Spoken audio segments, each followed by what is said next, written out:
कदाचित बघितलं असेल, अपघात कसा झाला. पुणे महानगरपालिकेचा एक ट्रक पुण्याच्या रस्त्याने जात होता आणि जात असताना तो एका खड्ड्यात पडला. अख्खा ट्रक खड्ड्यात पडला आणि तो रस्ता अलीकडेच राज्य सरकारच्या धोरणात त्यांनी नवीन केलेला.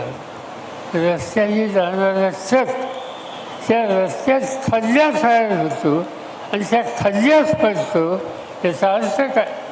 याचा अर्थ स्वच्छ आहे की या लोकांना कुठं आणि किती भ्रष्टाचार करावा याच्या मर्यादा राहिलेली नाही आणि याची किंमत शेवटी तुमच्यासारख्या नागरिकांना द्यावी लागते. माझ्यासारखी व्यक्ती गाडी प्रवास करतो म्हणून माझ्यासारख्याला हे कळतं. इथून पुढं मुंबईला गेल्याच्या नंतर राज्याचे मुख्यमंत्री असोत, त्यांचे अधिकारी असोत, त्यांच्या नजरेवर ही गोष्ट आणल्याशिवाय राहणार नाही.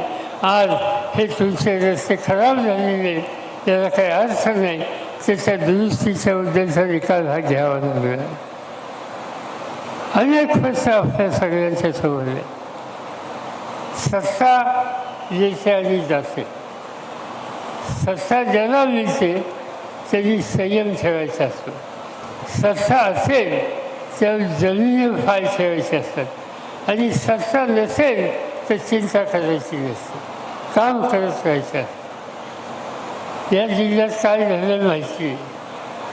हा जो जुना जिल्हा आहे, या जुन्या जिल्ह्यामध्ये एक मुख्यमंत्री होते.